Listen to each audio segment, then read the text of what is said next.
나는 전능하신 아버지 하나님 천지의 창조주를 믿습니다. 나는 그의 유일하신 아들 우리 주 예수 그리스도를 믿습니다. 그는 성령으로 잉태되어 동정녀 마리아에게서 나시고 본디오 빌라도에게 고난을 받아 십자가에 못 박혀 죽으시고 장사된 지 사흘 만에 죽은 자 가운데서 다시 살아나셨으며 하늘에 오르시어 전능하신 아버지 하나님 우편에 앉아 계시다가 거기로부터 살아있는 자와 죽은 자를 심판하러 오십니다. 나는 성령을 믿으며 거룩한 공교회와 성도의 교제와 죄를 용서받는 것과 몸의 부활과 영생을 믿습니다. 아멘.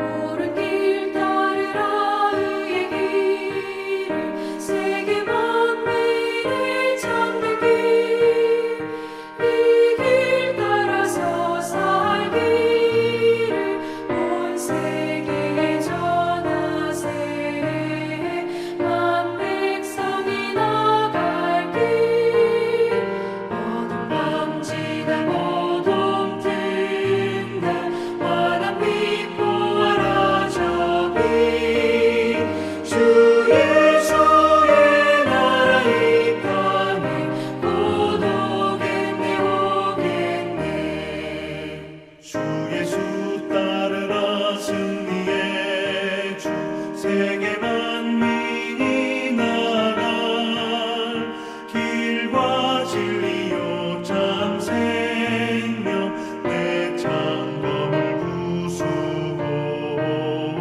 다 따르라와 평화 어둠 밤지나 모둠 든다 환한 빛 보아라 저기 주 예수의 나라 이 땅에 곧 오겠네 오겠네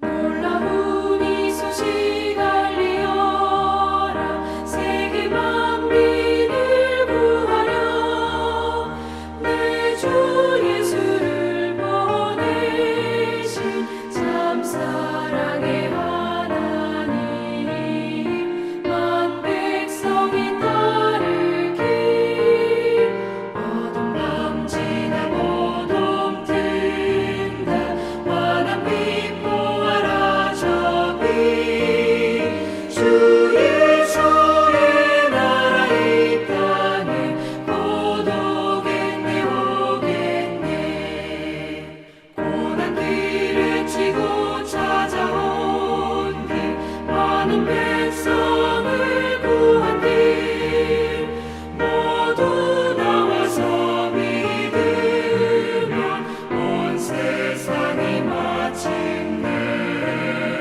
이 진리에 살겠네 어둠 밤지나 모둠 든다 환한 빛 보아라 저기 주 예수의 나라 이 땅에 곧 오겠네 오겠네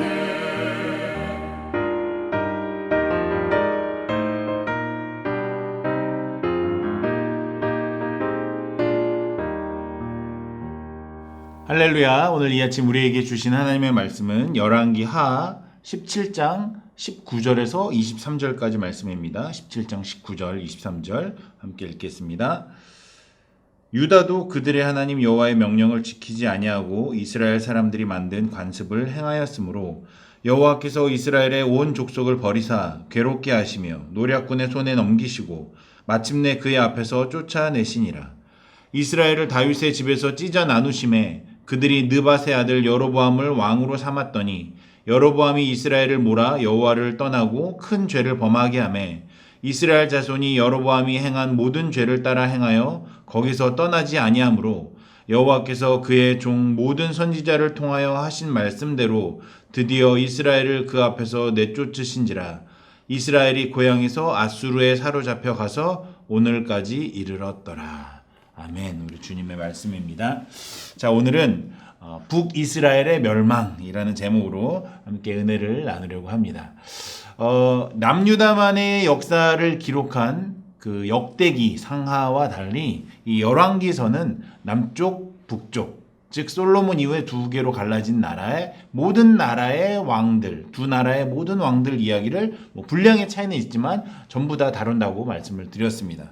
자, 그런데 오늘 열왕기하 17장 오늘 본문은 바로 그 남과 북으로 나눠진 이제 각각의 열왕들의 이야기를 다룬 이야기의 한쪽의 마지막, 즉 북이스라엘의 멸망을 다룬 마지막 챕터가 되겠습니다.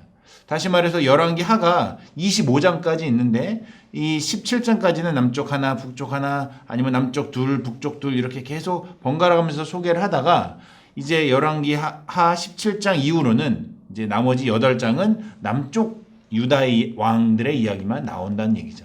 오늘이 북쪽 이스라엘로서는 마지막이기 때문입니다.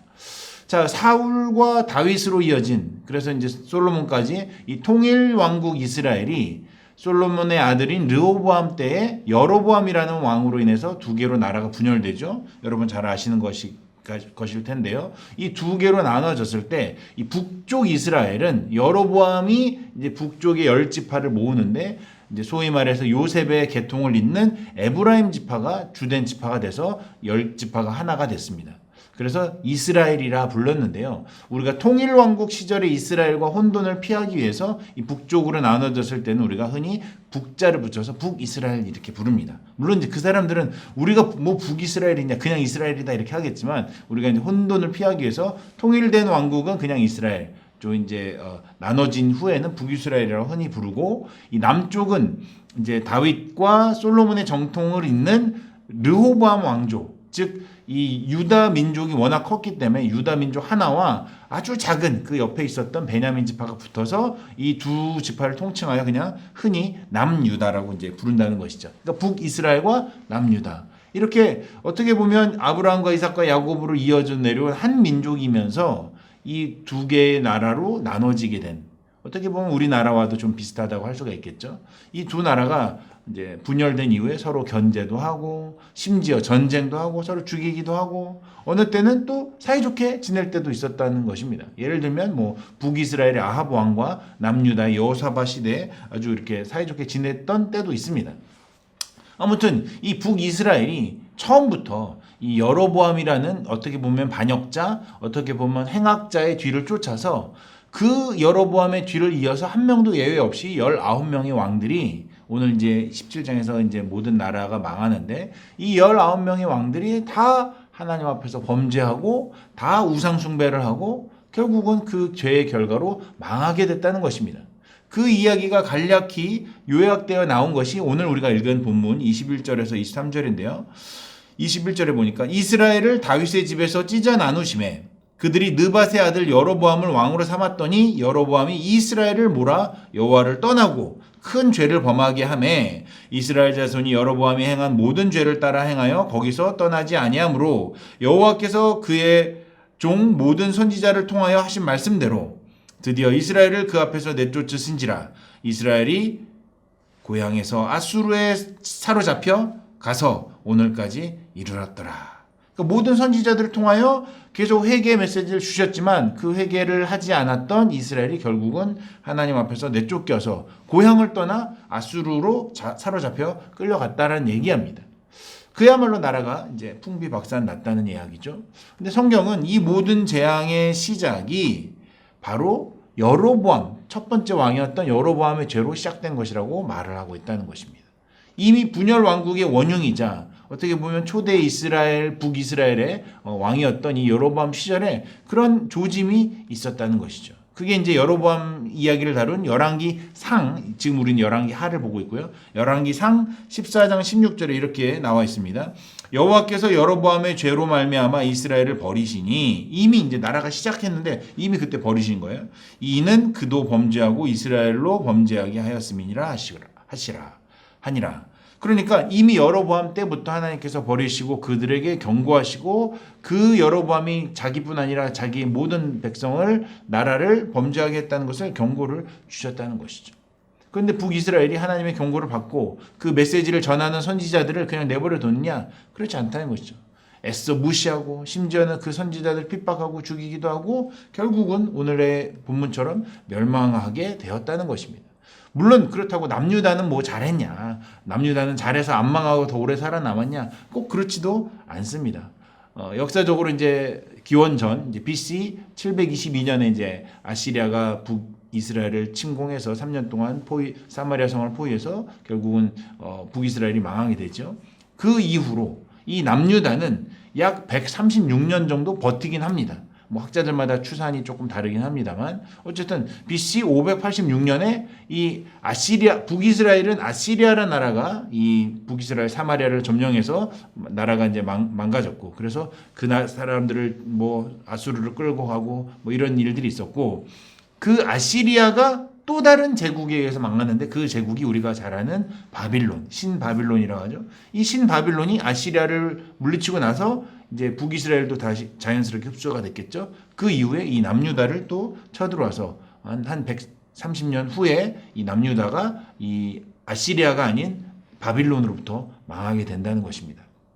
그러니까 아시리아가 더 쳐들어올 수 있었는데 그 나라 사정이 복잡했던 것이죠. 이 북이스라엘과 남유다와 뭐 애굽을 치러 가기에는 자기 뒷덜미를 잡고 있던 이 바빌론 때문에 그 일을 더 벌리지 못했다는 것이 역사적인 배경입니다. 자, 그렇다면 오늘 이 이야기들의 어떤 간략한 역사가 18절에서 20절에 나오는데요. 한번 같이 읽어보도록 하겠습니다. 여호와께서 이스라엘에게 심히 노하사 그들을 그의 앞에서 제거하시니 오직 유다 지파 외에는 남은 자가 없으니라. 유다도 그들의 하나님 여호와의 명령을 지키지 아니하고 이스라엘 사람들이 만든 관습을 행하였으므로 여호와께서 이스라엘의 온 족속을 버리사 괴롭게 하시며 노략군의 손에 넘기시고 마침내 그의 앞에서 쫓아내시니라. 그러니까 이 본문을 보면서 알 수 있듯이 성경이 분명하게 말하고 있는 것은 북이스라엘이 멸망한 것이 어떤 우연이나 뭐 세상적인 다른 이유, 뭐 정치적인 이유가 있어서가 아니라 이 모든 이 모든 멸망은 하나님의 심판으로 인한 결과라는 것입니다. 19절에 여호와께서 심히 노하사 그들을 제거하셨다. 그리고 지금 이제 유다 지파만 남은 거죠. 북이스라엘이 망하게 된 것은 하나님께서 분명하게 경고하셨음에도 불구하고 그 경고를 귀담아 듣고 회개하지 않았던 이스라엘을 하나님께서 징계하시고 심판하신 결과라는 것이죠. 20절에 보니까요, 유다 지파가 남은 것도 온전하게 남은 게 아니에요. 20절에 보니까 여호와의 명령을 지키지 아니하고 유다도 이스라엘 사람들이 만든 관습을 행하였다. 결국은 북이스라엘과 남유다 모두 다 망할 거라는 것이죠. 왜? 그 악한 관습, 그 악행을 멈추지 않았기 때문이죠. 그게 무엇이냐? 16절에서 17절에 잘 나타나 있는데요. 그들의 하나님 여호와의 모든 명령을 버리고 자기들을 위하여 두 송아지 형상을 부어 만들고, 아직까지도 송아지를 부어 만드는 형상, 그 우상 숭배가 여기에 남아 있었다는 것이죠. 또 아세라 목상을 만들고 하늘의 1월 성신을 경배하며 또 바알을 섬기고 또 자기 자녀를 불 가운데로 지나가게 하며 복술과 사술을 행하고 스스로 팔려 여호와 보시기에 악을 행하여 그를 경노하게 하였으므로. 하나같이 모두 다 이 이스라엘에서 나온 게 아니에요. 이방인들이 행하던 그 지독한 우상 숭배 행위들을 로마서 1장 23절에 따르면은 썩어지지 아니하는 하나님의 영광을 썩어질 사람과 새와 짐승과 기어다니는 동물의 모양으로, 그 우상으로 바꾸었던 것이죠. 이러한 불경건, 이런 불순종, 추악한 우상 숭배 행위가 북이스라엘이나 남유다나 다를 것이 없다라고 지금 성경은 기록하고 있다는 것입니다. 지금 북이스라엘은 망했고 남유다는 아직 망하지 않았지만 똑같다라는 것입니다. 분명하게 하나님께서 이방 민족을 통해서, 선지자를 통해서, 심지어 직접적인 메시지를 주심으로 인해서 지속적으로 경고하시고 회개하라고 촉구하시고 사랑으로 안아주시고 그랬음에도 불구하고 이 북이스라엘은 귓등으로 듣지도 않고 여전히 죄악의 길을 멈추지 않아서 결국은 멸망의 길로 가게 됐다는 것입니다. 주어진 회개의 기회를 걷어차버리고 스스로 그 멸망을 자초한 것이나 마찬가지라는 사실입니다. 17장 6절을 보니까요. 아수르 왕이 이제 당시에 이제 북이스라엘 수도가 사마리아인데 이 사마리아를 점령하고 이스라엘 사람들을 사로잡아 아수르로 끌고 갔다. 그래서 고산 강가로 데려갔다. 그래서 뭐 할라와 뭐 하볼과 메대 사람의 그 여러 고을에 다 흩어서 이제 했다는 것이죠. 그러니까 이 아시리아의 정책은 뭐냐면 여기 있는 사람을 절로 옮기고 여기 있는 사람을 절로 옮겨서 서로 이렇게 막 연합을 해갖고 독립군을 만들지 못하도록 하는 게 아시리아의 정책이었거든요. 그러니까 사마리아에 있는 사람들, 북이스라엘 사람들을 다 끌고 가서 여기저기 흩은 거예요. 끌고 간 것만이 아니라 우리가 이제 잘 알고 있듯이 이제 신약 시대에 이제 수가성 여인, 사마리아 여인이 있지 않습니까? 그래서 사마리아 사람들을 왜 유대인들이 그렇게 멸시했는가? 바로 오늘 이 17장에 힌트가 있습니다. 24절에 보니까요. 그 끌고 가고 남은 그 사마리아 땅에 아수르 왕이 바벨론과 구다와 아하와 하맛과 스발와임에서 사람을 옮겨다가 이스라엘 자손을 대신하여 사마리아 성읍에 두매. 그들이 사마리아를 차지하고 여러 성읍에 거주하니라. 즉 여러 이방 민족들을 이 사마리아로 다 데리고 와갖고 여기서 살게 하는 거죠. 남아있던 사람들과 호남 민족이 되도록 그냥 이렇게 자기들의 민족적 정체성을 없애하고 그냥 아시리아의 복종을 다 따르도록 순한 양이 되도록 그렇게 혼혈 정책을 썼다는 것이죠. 그토록 선택받았던 그 자부심이 강했던 이스라엘이 어떻게 보면 이방 민족의 한 왕으로 인해서 아수르 왕의 이 혼혈 정책으로 인해서 그들의 표현에 따르면입니다. 더럽혀지게 되고 망가지게 되고 나라 전체가 사라져버리게 된 거라는 것 말입니다. 그런데 이렇게 온 열방으로 흩어지게 된 것 이미 예견된 일이라는 것이죠. 이게 뭐 갑자기 하나님 갑자기 화가 나갖고 불같이 뭐 이렇게 한 게 아니라 계속적으로 경고를 주셨다는 것입니다. 이미 나라가 두 개로 분열되자마자 여로보암의 시대 때 아까 보았던 열왕기상 14장 15절에 이렇게 기록되어 있습니다. 여호와께서 이스라엘을 쳐서 물에서 흔들리는 갈대같이 되게 하시고 이스라엘을 그의 조상들에게 주신 이 좋은 땅에서 뽑아 그들을 강 너머로 흩으시리니 그들이 아세라상을 만들어 여호와를 진노하게 하였음이니라. 그러니까 이미 여로보암이 왕으로 자기가 나라를 세워서 두 개의 나라로 갈라졌을 때 그리고 그 수도를 옮기면서 여러 악행을 하며 여러 우상 숭배를 했을 때 이미 하나님께서 이 북이스라엘을 멸망하여 전 세계로 흩어질 것임을 말씀하셨다는 것입니다. 참 아쉬운 대목이 아닐 수가 없습니다. 옳은 길을 따르도록 의의 길을 걷도록 하나님께서 경고하시고 회개의 길을 이미 주셨는데도 200년이 넘도록 그 초대 왕 여로보암 때 이미 그런 심판의 메시지를 주셨으면 후대 왕들이 잘 회개하고 잘 나라를 다스려야 되는데 그 후대 19명 왕이 한 번도 돌이키지 못하고 그 건국 초에 있었던 그 저주처럼 멸망의 길에서 벗어나지 못해 온 열방으로 흩어지는 그 수치와 그 모욕을 당하게 된 것 참으로 안타까운 일이 아닐 수가 없다는 것입니다. 한 가지 흥미로운 것은 그나마 이 북이스라엘 19왕 중에 그나마 비교적 긍정적 평가를 받은 왕이 바로 하필 이 마지막 멸망하게 된 그때의 왕 북이스라엘의 마지막 왕 호세아였다는 것입니다. 오늘 우리가 읽지는 않았지만 이 본문 17장 1절에 2절에 이렇게 기록되어 있습니다. 한번 보시죠. 유다의 왕 아하스 제12년에 엘라의 아들 호세아가 이제 북이스라엘 남쪽 유다는 이제 아하스고 북쪽 이스라엘은 호세아인데 이 호세아가 사마리아에서 이스라엘 왕이 되어 9년간 다스리며 여호와께서 보시기에 악을 행하였으나 악을 이스라엘 왕들이 다 그랬듯이 그냥 악을 행하였으나 다만 그 전 이스라엘 왕들과 같이 하지는 아니하였더라. 그 앞에 왕들은 너무 심했다. 이 호세아 왕도 악을 행하긴 했지만 그 전의 왕들처럼 그렇게 심하진 않았다. 많은 이스라엘 그 왕들에 대한 평가에서 단골처럼 나오는 문장이 있지 않습니까? 여호와께서 보시기에 악을 행하여 이스라엘로 범죄하게 한 느밧의 아들 여로보암의 죄에서 떠나지 아니하더라. 모든 왕들이 그 평가를 받았거든요. 대부분의 이스라엘 왕들이 다 여로보암의 길에서 떠나지 아니하여 죄를 범하였더라. 근데 오늘 우리가 보는 이 이스라엘의 마지막 왕 호세아는 그 평가를 듣지는 않았다는 것입니다. 그 전의 왕들처럼 악하지는 않았다. 나름 노력하긴 했더라. 나름 악을 행하긴 했지만 그래도 정도껏 좀 조심히 하긴 하더라. 그런 평가를 받았다는 것이죠. 근데 사랑하는 여러분, 그것만으로 충분하지 않다는 것을 우리는 깨달아야 할 줄 믿습니다. 하나님의 진노를 그 전 사람들보다 다른 사람들보다는 좀 덜 악하더라. 이 사람들보다는 조금 더 잘 섬기더라. 내가 조금 저렇게 악한 사람들보다는 좀 더 낫더라. 이런 것으로 하나님의 진노를 피할 수가 없다라는 것이죠. 혹시라도 우리가 그런 생각을 가지고 있다면 얼른 꿈 깨야 됩니다.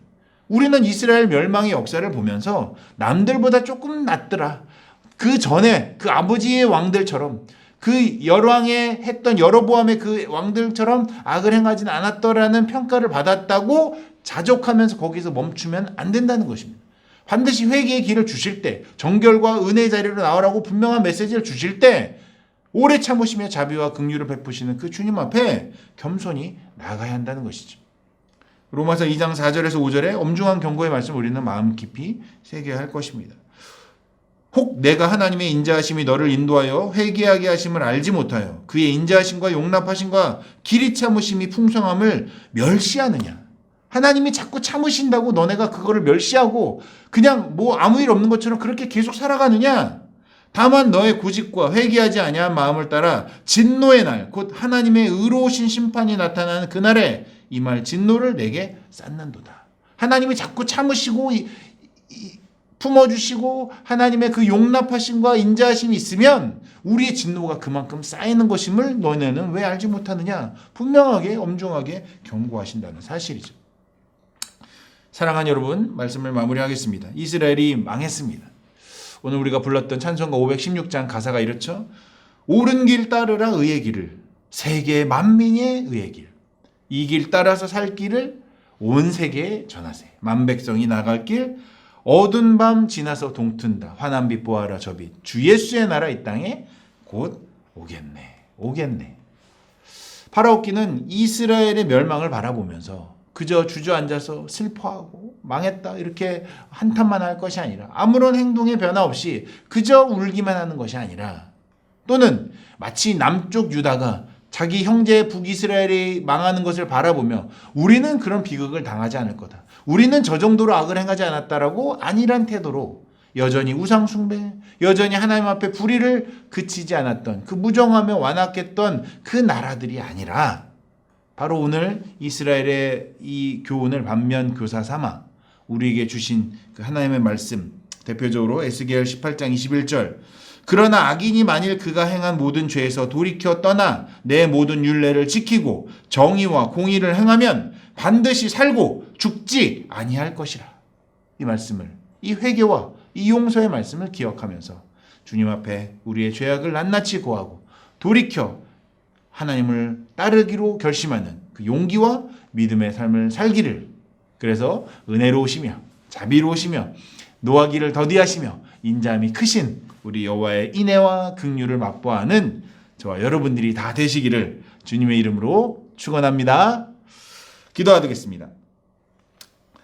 사랑이 많으신 하나님 아버지, 여호와의 인자하심은 자기를 경외하는 자에게 영원부터 영원까지 이르며 그의 의의는 자손에게까지 미친다고 하셨습니다.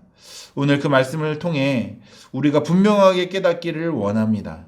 완악한 마음을 돌이키지 않아서 약속의 백성이면서도 이방 민족으로부터 수치와 멸망을 당한 북이스라엘의 역사가 저희의 모습이 되지 않도록 성령 하나님, 저희를 늘 인도하시며 정결하게 하여 주시옵소서.